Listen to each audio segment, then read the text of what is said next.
Hi everyone welcome back to the channel. இந்த வீடியோல நம்ம ஏரிஸ் இன்ஃப்ரா சொல்யூஷன் லிமிடெடோட கம்ப்ளீட் ஐபிஓ அனாலிசிஸ் தான் பார்க்க போறோம். எஸ், ஏரிஸ் இன்ஃப்ராவோட ஃபைனல் சப்ஸ்கிரிப்ஷன் டே வந்து இன்னைக்கு. ஸோ இந்த ஐபிஓல நம்ம பார்ட்டிசிபேட் பண்ணலாமா வேணாமான்னு டீட்டெயிலா இந்த வீடியோல நான் டிஸ்கஸ் பண்ணிருக்கேன். ஸோ வீடியோவோட எண்ட் வரை பாருங்க. இந்த கம்பெனி பார்த்தீங்கன்னா 2021ல வந்து இன்கார்ப்பரேட் பண்ணியிருக்காங்க. இந்த கம்பெனியோட ஹெட் குவார்ட்டர்ஸ் வந்து மும்பைல இருக்கு. இவங்களோட பிசினஸ் பார்த்தீங்கன்னா, இன்ஃப்ராஸ்ட்ரக்சர் ரிலேட்டட் அதாவது கன்ஸ்ட்ரக்ஷன் மெட்டீரியல்ஸ் வந்து இவங்க செல் பண்ணிட்டு இருக்காங்க. அன்லைக் ட்ரெடிஷனல் மார்க்கெட் பிளேஸ் மாதிரி இல்லாம, இவங்களோட டெக்னாலஜி பிளாட்ஃபார்ம் யூஸ் பண்ணி இந்த பிசினஸ் வந்து பண்ணிட்டு இருக்காங்க. ஸோ இவங்களோட டெக்னாலஜி பிளாட்ஃபார்ம்ல பார்த்தீங்கன்னா, லிஸ்டட் வெண்டார்ஸ் வந்து இந்த கம்பெனில இருக்கு. ஸோ இவங்க என்ன பண்ணுவாங்கன்னா, டைரக்ட்டா இந்த கன்ஸ்ட்ரக்ஷன் மெட்டீரியல்ல வந்து இவங்களோட வெண்டார்ஸ் கிட்ட பை பண்ணிட்டு, கஸ்டமர்ஸோட சைட்ஸ்க்கு வந்து டைரக்ட்டா செல் பண்றாங்க. இந்த மாதிரி பிசினஸ் தான் ஏரிஸ் வந்து பண்ணிட்டு இருக்காங்க. மேனேஜ்மென்ட்டோட இன்டர்வியூல அவங்க என்ன மென்ஷன் பண்றாங்கன்னா, இந்த கம்பெனில எந்த ஒரு மேனுஃபேக்சரிங் யூனிட் இல்ல. அதாவது 0 இன்வென்டரி மாடல்ல இவங்க வந்து வொர்க் பண்ணிட்டு இருக்காங்க. ஸோ பிசிக்கலா எந்த ஒரு கன்ஸ்ட்ரக்ஷன் மெட்டீரியலும் இவங்க ஹோல்டு பண்ண மாட்டாங்க. சப்போஸ் ஏதாவது ஒரு கஸ்டமர்ஸ் வந்து ரிட்டர்ன் பண்றாங்க, ஆர்டர் கேன்சல் பண்றாங்கன்னா, ரிஸ்க் ஃபுல்லாவே இந்த ஏரிஸ் கம்பெனி மேல தான் இருக்கும். ஏன்னா இந்த கம்பெனில இன்வென்டரி மாடல் அந்த மாதிரி எதுவும் இல்ல. அண்ட் இவங்களோட ஓன் மேனுஃபேக்சரிங்கும் கிடையாது. ஸோ தேர்ட் பார்ட்டி வெண்டார்ஸ் கிட்ட தான் இவங்களோட மெட்டீரியல்ஸ் வந்து பை பண்றாங்க. ஸோ இந்த ஏரிஸ் வந்து இந்த பிசினஸ எப்படி இந்த ப்ரொக்யூர்மென்ட் ப்ராசஸ பண்றாங்கன்னு டீட்டெயில்டா சொல்றேன். இவங்களோட கஸ்டமர்ஸ் எல்லாம் யாருன்னு பார்த்தீங்கன்னா, நாட் ரீட்டெயில் கஸ்டமர்ஸ், பி2பி அதாவது பிக் கஸ்டமர்ஸ், பி2பி கஸ்டமர்ஸ் இருக்காங்கல்ல, அவங்க மூலமா தான் இவங்க வந்து இந்த பிசினஸ் பண்றாங்க.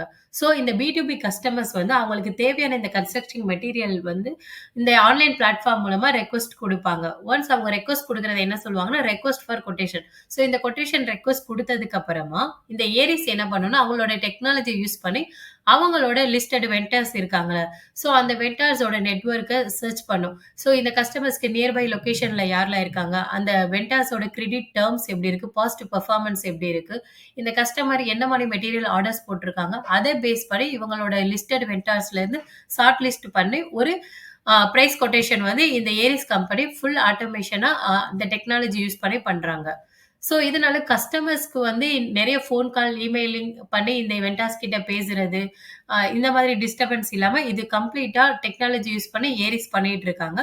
ஒன்ஸ் இந்த ஷார்ட் லிஸ்ட் ஆன கொட்டேஷன வந்து கஸ்டமர் கிட்ட குடுப்பாங்க.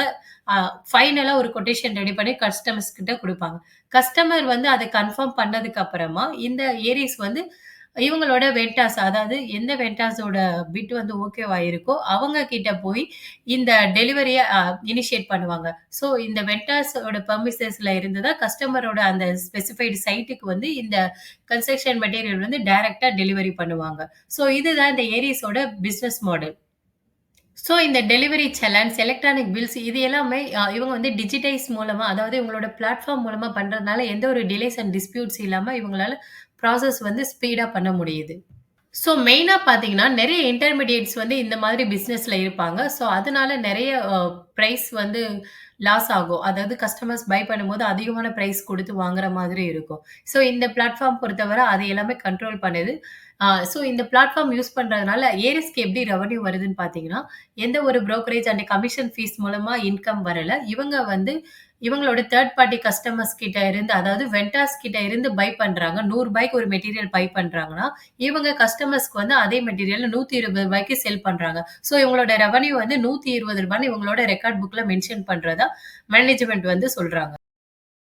இவங்களோட ப்ராடக்ட்ஸ் பார்த்தீங்கன்னா, கம்ப்ளீட்டாவே கன்ஸ்ட்ரக்ஷன் ரிலேட்டடான materials like ready mix concrete, aggregates, GI pipes, MS wires, water proofing solution அதுக்கப்புறம் கன்ஸ்ட்ரக்ஷன் ரிலேட்டடான கெமிக்கல்ஸ் வந்து இவங்க செல் பண்றாங்க. இந்த கம்பெனிக்கு மேஜர் ரெவன்யூ பார்த்தீங்கன்னா, இந்த அக்ரிகேட்ஸ் ஆர்எம்சி மூலமா தான் கிடைக்குது. ஸோ இது வந்து பார்த்தீங்கன்னா, மிக்சர்ஸ் ஆஃப் மண்ணும், கல்லும் கலந்து இந்த கான்கிரீட்ட வந்து ரெசிஸ்டன்ட் அண்ட் ஸ்ட்ரெங்தன் பண்றதுக்கு இந்த மிக்சர்ஸ் வந்து யூஸ் ஆகும். ஸோ இதுல தான் இந்த கம்பெனிக்கு மேஜர் ரெவன்யூ கிடைக்குது. இவங்களுக்கு மேஜர் ரெவன்யூ பார்த்தீங்கன்னா, மும்பைல அரவுண்ட் 52% ரெவன்யூ வந்து ஜெனரேட் ஆகுது. தமிழ்நாடுல 30%, பெங்களூர்ல 12% வரை இந்த கம்பெனிக்கு ரெவன்யூ கிடைக்குது. இவங்களோட பிளாட்ஃபார்ம்ல பார்த்தீங்கன்னா, அரவுண்ட் 1729 வெண்டார்ஸ் வந்து இருக்காங்க. தென் இவங்க ஓவராலா பார்த்தீங்கன்னா, FY 24 டேட்டா படி 14.10 மில்லியன் மெட்ரிக் டன் வந்து டெலிவரி பண்ணியிருக்காங்க இந்த கன்ஸ்ட்ரக்ஷன் மெட்டீரியல்ஸ். இவங்க சப்ளை பண்றது பார்த்தீங்கன்னா, அரவுண்ட் 1075 பின்கோட்ஸ் இருக்கிற ஸ்டேட்ஸ் வரை இவங்களோட ப்ராடக்ட்ஸ் வந்து சப்ளை பண்ணியிருக்காங்க. இவங்க பார்த்தீங்கன்னா, பி2பி பேஸ்ல இவங்களோட பிசினஸ் பண்றதுனால, இவங்களோட கீ கஸ்டமர்ஸ் யாரெல்லாம் பார்த்தீங்கன்னா, L and T construction, Afcons infrastructure, JMC projects, EMS limited, capacity infra projects. டோட்டலா பார்த்தீங்கன்னா 2659 கீ கஸ்டமர்ஸ் வந்து இந்த ஃபீல்டுல வந்து இவங்களுக்கு இருக்காங்க.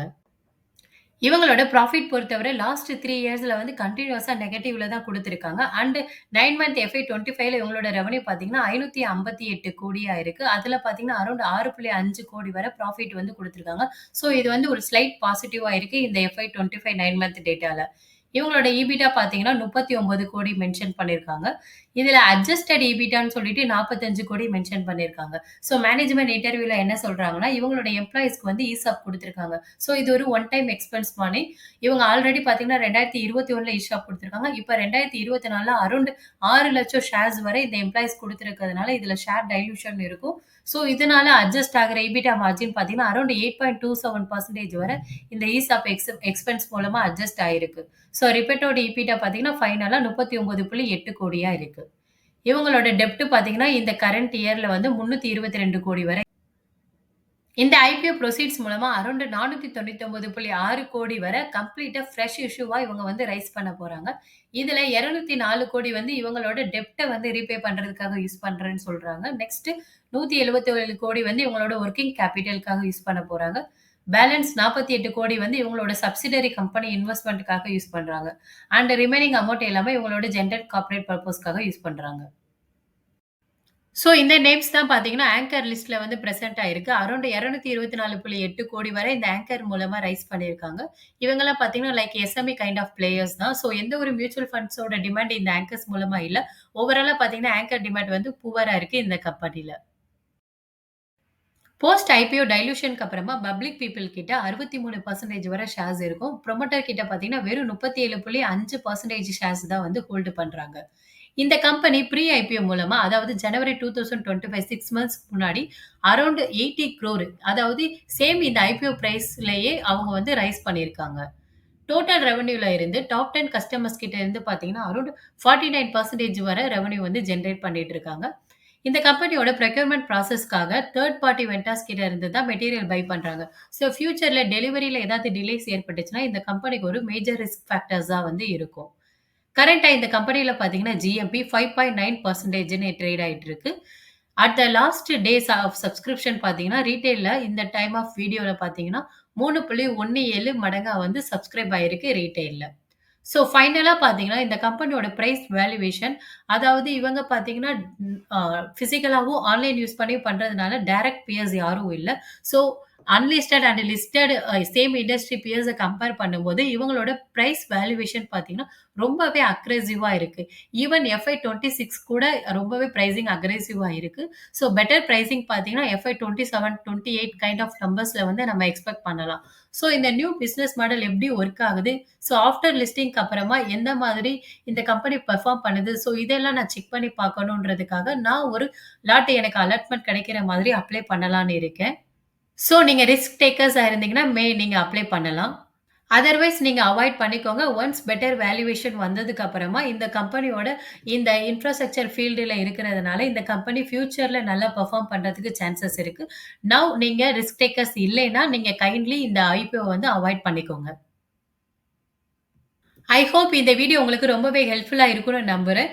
So thanks to all for the patience. Please subscribe பண்ணி, ஃபாலோ பண்ணி பாருங்க. Thanks to all. See you all in the next video.